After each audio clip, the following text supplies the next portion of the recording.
inkastoo hadalka aan kari karin waana kaaga mahad celinayaa waxaa maanta halkan aan u joogno waxay tahay aaska taliyaheenii hore marna walaalkay ahaa jenaraal farxaan maxamuud aadan qaroole run ahaantii waxaan in badan daba socdaba maanta aaska farxaan aan taagnaan doontaa ismareeni laakiin qadartii ilaahay ku imaatay alxamdulilah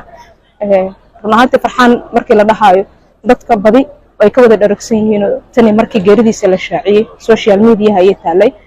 maadumo oo ka mid ah guriyaasha ka howlgala magaalada muqdisho isla markaasna ay si dhow u wada shaqaynayeen sanadihii soo dhaafay shaqooyin badan ay wada qabteen guriyo gaara oo si gaarana arrintan iyo ciidamada uga soo warramayeen ahayd sida noo muuqata indhaheeda elid ayaa saaran waxaan rabnaa inaan wax yar un kaga ogaano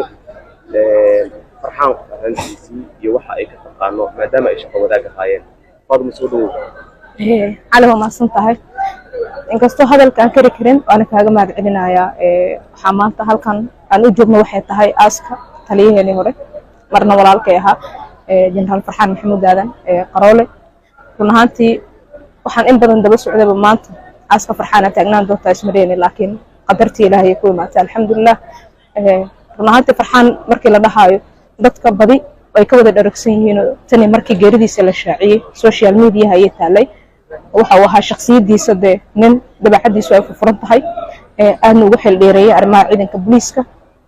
runtii wuxuu ahaa sidoo kale qof shaqo yaqaan ah oo aniga markii la fiiriyo ima ahayn taliyaha qaybta guud ee booliiska gobolka banaadir keliya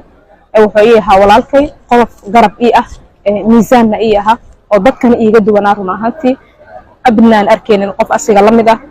marka farxaan markii maanta la fiiriyo run ahaantii waa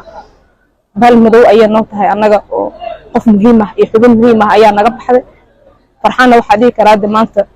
inaan qabrigiisa dul taagnaado oo asigoo la aasaayo arko waxay noqotay mid qadar ilaahay ay noqotay waa qadartana wax loo joogo waayo adduunkan looga tagaayo bilaa sabab la-aan qof wax u dhimanayo ma jirto marka farxaan waxaan leeyahay ilaahay naxariistiisa jannaha ka waraabiyo kutubkiisa gacanta midig allaha ka siiyo kuwii jannada ku wada kulman allah naga dhigo qof wuxuu ahaa muhiima oo naga baxay laakiin maanta xaalad kale ee tan waayahay faadumo ma sii hadli karaa intaas ayaynu doonaynaa inaan maaragtay ka warrankeedii aynu ku gabagabayno anoo la dareemaya maaragtay culayska ay leedahay qof kula shaqaynayo inuu geeriyoodo oo aad sidaa saaxiib u ahaydeen waxaan rabaa faadumo dadkaan aqoon meesha lagu aasayo waa xagee waxaa lagu aasayaa xiro madiina oo ah xiro gaar u ah ciidamada sida gaarka u tababarnay haramcad kuna taalla aagga isbitaal madiina sida dadku u yaqaanaan ama wadada dheer ee aada xarunta barbaarinta carruurta ciidanka booliiska Soomaaliyeed jenaraal Algaan oo taliyaha ka yahay laakiin xiradan xiro si gaar ah ay u leeyihiin waa ciidamada sida gaarka u tababaran haramcad oo taliyo ahaa jenaraal farxaan maxamuud aadan allah u naxariisto amiin allah u naxariisto adigana waan kula dareemaynaa xarunka dhammaanteen dhammaan